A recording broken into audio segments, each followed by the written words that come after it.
Point number 3 the most important highlight करेंगे, perks which are taxable only in the hands of specified employees. तो भारत सरकार ने कहा कि कुछ ऐसे पर्क हैं जो हम सिर्फ और सिर्फ कुछ स्पेसिफाइड चुनिंदा एम्प्लॉयज के हाथों में टैक्स लगाएंगे। और मैंने कहा कि सर अगर मैं स्पेसिफाइड एम्प्लॉय नहीं हूं तो कहते फिर आपके लिए ये फ्री एग्जाम नॉन टैक्सेबल, आपको इसके ऊपर टैक्स देने की जरूरत नहीं है। तो अब हमारी भगवान से क्या दुआ है कि हम ये स्पेसिफाइड एम्प्लॉयज में कवर अप ना। पहले मोमेंटम को थोड़ा सा तोड़ते हुए जी अगले पेज पे लेकर आऊंगा आपको, और पहले पढ़ लेते हैं जी स्पेसिफाइड एम्प्लॉयज कौन होते हैं और कौन नहीं होते। अगले पेज के सेंटर ऑफ द पेज से क्वेश्चन नंबर 10 है हमारे पास, स्पेसिफाइड एम्प्लॉयज कौन है और कौन नहीं है। ठीक है, आर वी गुड? आइए जी, कहते हैं सेक्शन 17(2)(3) ने हमें भेजा है यहां पर। ऑब्वियसली सेक्शन 17 सबसेक्शन 2, ये पिछले पेज पे अगर आप देखेंगे सेक्शन 17 सबसेक्शन 2 क्लॉज 3 ने हमें भेजा है। ये बात क्लियर हुई आपको? तो क्लॉज 3 ने हमें भेजा ये बताने के लिए कि स्पेसिफाइड एम्प्लॉयज में कौन आते हैं और कौन नहीं आते, और मेरी भगवान से बस ये दुआ है कि हम इसके अंदर ना आए। तो वो कहता है कि जी मींस नंबर 1 एम्प्लॉय जो कि डायरेक्टर ऑफ द कंपनी है। तो मैंने कहा बच गए, ठीक है, हम तो कंपनी के डायरेक्टर नहीं हैं, ठीक है। डायरेक्टर एम्प्लॉय ऑब्वियसली वो यहां पर आएंगे। इंडिपेंडेंट डायरेक्टर आ जाएगा, इंडिपेंडेंट डायरेक्टर आएगा कि नहीं आएगा? स्पेसिफाइड एम्प्लॉय में इंडिपेंडेंट डायरेक्टर आएगा कि नहीं आएगा? हाउ मेनी ऑफ यू से सर नो? एक बच्चा। हाउ मेनी ऑफ यू से सर आ जाएगा? डायरेक्टर लिखा है, डायरेक्टर में तो सारे डायरेक्टर आएंगे। The answer is no. Independent director salary head में क्यों आएगा? यहां पे सिर्फ होल टाइम डायरेक्टर्स ही चाहिए। इंडिपेंडेंट डायरेक्टर अगर एम्प्लॉय है तो वो इंडिपेंडेंट रहा ही नहीं, तो वो इंडिपेंडेंट रहा ही नहीं। ये सब ना, ठीक है। इंडिपेंडेंट डायरेक्टर नहीं यहां पर आएगा, यहां पे वो एम्प्लॉयज डायरेक्टर आ रहे हैं जो एग्जीक्यूटिव डायरेक्टर है, ठीक है, होल टाइम और मैनेजिंग डायरेक्टर या एग्जीक्यूटिव डायरेक्टर्स, ठीक है, जो हमारे एम्प्लॉय डायरेक्टर्स होते हैं। Are we good? चलेंगे आगे। पीजीबीपी आईओएस सैलरी हेड में नहीं आएगी। Employer employee relationship is not there. अगर रिलेशन इज देयर तो एम्प्लॉयर एम्प्लॉय को कंट्रोल कर सकता है, ठीक है। इंडिपेंडेंट डायरेक्टर को अगर आप कंट्रोल करके बोल सकते हो कि सर यहाँ पे येस की वोट डालनी है, फिर वो इंडिपेंडेंट रहा ही नहीं। अभी गुड? चलेंगे जी आगे। इंडिपेंडेंट डायरेक्टर की डेफिनेशन 149 सबसेक्शन 6, उसमें स्पेसिफिकली लिखा है वो एम्प्लॉय नहीं होना चाहिए। चलें आगे। सर जो आपने बताया जो होल्डिंग डायरेक्टर है उसको ईजीबी के अंडर मिलेगी नहीं, सैलरी है। पॉइंट नंबर 2, तो हमने कहा सर पॉइंट नंबर 1 में तो हम बच गए। एक कंपनी में 800 बंदा काम करता है, उसमें सिर्फ एक डायरेक्टर्स पकड़े गए, सिर्फ डायरेक्टर्स पकड़े गए, तो हमने कहा ठीक है।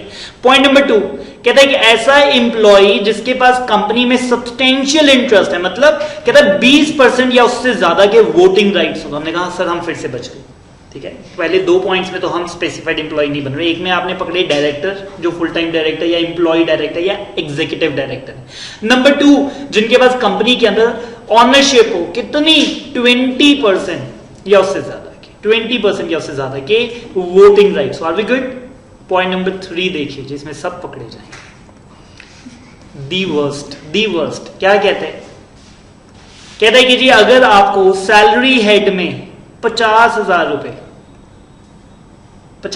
रुपए की सैलरी रिसीव हो रही है, एनी अदर एम्प्लॉय जिसके सैलरी हेड में ड्यू फ्रॉम और पेड और अलॉयड बाय 1 और मोर एम्प्लॉयर, सबको मिला लो, अगर सबसे मिलाकर अगर आपको 50,000 से ज्यादा की सैलरी मिल रही है तो आप भी हमारे स्पेसिफाइड एम्प्लॉय।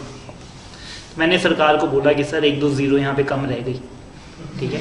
कुछ 50 लाख लिखते समझ में आता है कि 50 लाख से ऊपर वाले जो हैं वो स्पेसिफाइड एम्प्लॉयज होते हैं। 50 पियून तक आ गया बीच में, ठीक है। आज जो पानी पिलाता है ना उसको भी 10 से 12,000 रुपए मिल रही हैं, ठीक है, और वो भी साल का 1-1.5 लाख रुपया ले रहा है, तो वो भी स्पेसिफाइड एम्प्लॉय, ठीक है। तो ये जो पर्क्स के अंदर आप कर देते हैं, और मैं कहा हटा दो ये पॉइंट नंबर 1 और 2 क्यों रखे हैं, ठीक है।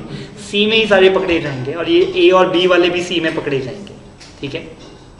सो स्पेसिफाइड एम्प्लॉय शुरू तो बड़े हाई स्टैंडर्ड के साथ हुआ और लास्ट में इन्होंने जो स्टैंडर्ड गिराया है 50,000 रुपया लिख के, ठीक है, और सारे आगे जी सारे स्पेसिफाइड एम्प्लॉयज हैं, ठीक है। सो जॉन से पर्क ये 17 टू III में बोल रहा था कि हम सिर्फ और सिर्फ स्पेसिफाइड एम्प्लॉइज के हाथ में टैक्सेबल लगाएंगे, वो सबके हाथ में ही टैक्सेबल है, ठीक है।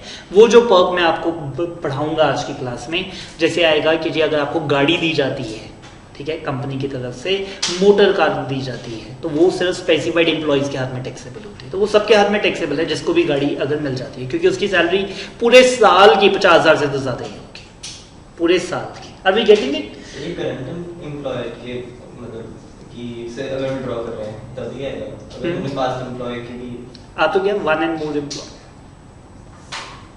ठीक है। मतलब हमारा सैलरी रेट देखा जाएगा कि उसमें अगर 50,000 से एक्सीड किया जाए तो अलाउंस टैक्स। लेट से आप 11 महीने पहले कहीं और काम करते थे 30,000 पे, तो आपको मिला 3,30,000। अब करंट एम्प्लॉयर के पास आप आए हैं जी 35,000 पे, बट उससे तो एक साल में आपने कितना लिया 35, बट 35 नहीं देखना, दोनों को मिलाकर देखना है। तो आपने कितना लिया 3,65,000, आपके सैलरी हेड में कितना टोटल है 3,65,000, ठीक है। सो इन दैट केस क्योंकि ये 50,000 को एक्सीड कर गया, तो आप हैं स्पेसिफाइड पर मंथ भी नहीं है, पर एनम है। चलें, तो सारे ही आ गए जी, मैंने इसलिए बोला प्यून भी आ गया, ठीक है। प्यून इसीलिए आया, प्यून को पर मंथ 50 से ज्यादा थोड़ी ना मिलता होगा। चले आगे। अब वो कहता है कि ये 50,000 को जब आप कंप्यूट कर रहे हैं तो इसमें से ये माइनस कर देना नॉन मॉनेटरी बेनिफिट्स, मतलब पर्क्स, जितने भी पर्क्विजिट्स हैं वो नहीं ऐड करने। 50,000 should be the cash salary, 50,000 उसको कैश में रिसीव होना चाहिए। हमने कहा ठीक है। फिर वो कहता है सेक्शन 10 ने कुछ अलाउंसेस भी माफ करना है, ठीक है। तो अगर उसे HRA मिलता है जो कि एग्जाम्प्ट है, ट्रांसपोर्ट अलाउंस मिलता है जो एग्जाम्प्ट है, वो सारे भी आप एग्जाम्प्ट अलाउंसेस भी माइनस कर दीजिए। हमने कहा चलो वो भी माइनस कर देते हैं। फिर कहता है सेक्शन 16 की स्टैंडर्ड डिडक्शन, एंटरटेनमेंट अलाउंस की डिडक्शन और प्रोफेशनल टैक्स की डिडक्शन, ये भी माइनस कर दीजिए। अगर ये सब कुछ माइनस करने के बाद भी 50,000 से ज्यादा आ रहा है तो वो specified employee, and obviously it will come जी। 50,000 तो बहुत छोटी अमाउंट है। मैंने फिर से बोला कि 5 लाख होती है, 50 लाख होती, समझ में आता, कुछ मजा भी आता कि स्पेसिफाइड एम्प्लॉय हैं कि नहीं। अब तो कोई दिमाग नहीं लगाना कि आप स्पेसिफाइड एम्प्लॉय हो या नहीं, ठीक है। पॉइंट नंबर 2 एग्जाम है, उसमें पार्टली और होली दोनों ही आएंगे ना? पार्टली और होली एग्जाम्पशन दोनों ही आएंगी। कौन सा? Point number 2। हाँ जी, हाँ जी, to the extent they are exempted, ठीक है। तो आपने सिर्फ टैक्सेबल पोर्शन उठा लेना है। अगर वो होली एग्जाम्प्ट है तो टैक्सेबल पोर्शन है ही नहीं, अगर वो पार्टली एग्जाम्प्ट है तो जितना एग्जाम्प्ट है वो छोड़ दो, सिर्फ टैक्सेबल वाला पार्ट आपने यहाँ पे ले लेना है, सैलरी हेड, ठीक है। सो बेसिक सैलरी तो लेनी ही लेनी है। उसके बाद वो कहता पर्क सारे छोड़ दो, हमें तो सिर्फ कैश सैलरी चाहिए। अब कैश सैलरी में भी मैंने बोला कि सर अलाउंसेस मिल रहे हैं जो कि एग्जाम्प्ट है, वो कहते जितने एग्जाम्प्ट है उतने छोड़ दो। मैं कहा सर फुली एग्जाम्प्ट है, कहता फुली छोड़ दो। मैं कहा सर पार्टली एग्जाम्प्ट है, कहता पार्टली एग्जाम छोड़ दो, सिर्फ टैक्सेबल पोर्शन उठा लो, सिर्फ टैक्सेबल पोर्शन आप उठा लो। और फिर स्टैंडर्ड डिडक्शन ले लो, प्रोफेशनल टैक्स, एंटरटेनमेंट अलाउंस, इन सब की भी डिडक्शन ले लो। उसके बाद भी अगर टोटल 50,000 से ज्यादा है तो आप स्पेसिफाइड एम्प्लॉय हैं, नहीं तो आप नहीं है। अब वो कहता है वो कौन से पर्क्स हैं जो सिर्फ स्पेसिफाइड एम्प्लॉइज के हाथ में टैक्सेबल हैं। सबसे मेन जो इसमें आता है that is the car facility, provision for sweeper, domestic servant, आपके घर पे सर्वेंट है, फैसिलिटी फॉर गैस, ठीक है जी, electricity, water, education facility, transport facility are taxable only in the case of specified employee. मैं फिर से बोल रहा हूँ जी, स्पेसिफाइड एम्प्लॉय सभी होते हैं, ठीक है। सो सिर्फ एक बार सी पॉइंट बोला, क्या है सी पॉइंट? सर जो उसमें 50,000 स्क्वायर बेसिक पे आप ऐड करेंगे, पर्क्स इसमें ऐड नहीं करेंगे, अलाउंसेस सिर्फ टैक्सेबल पोर्शन ऐड करेंगे और सेक्शन 16 की सारी डिडक्शंस माइनस कर देंगे। चलिए आगे। Point number 4, employees obligation met by employer. कोई खर्चा था जी जो एम्प्लॉय ने पे करना था, वो एम्प्लॉयर ने पे कर दिया, तो हमने कहा सर ये भी पर्क है, ठीक है।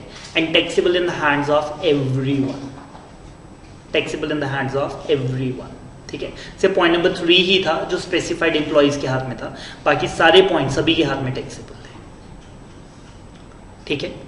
फिर से बोल रहा हूं जी, पॉइंट नंबर 4 कहता है कि अगर एम्प्लॉई की कोई ऑब्लिगेशन थी जो एम्प्लॉयर ने पे कर दी है, ठीक है, इन दैट केस ये कुछ भी हो सकता है। मेरा इंटरनेट का बिल पे कर दिया जी उन्होंने, तो वो मेरे नाम से था, मेरी ऑब्लिगेशन थी, मुझे पे करना चाहिए था, बट मेरे एम्प्लॉयर ने पे कर दिया, so that will be taxable in my hands by the virtue of perk, ठीक है।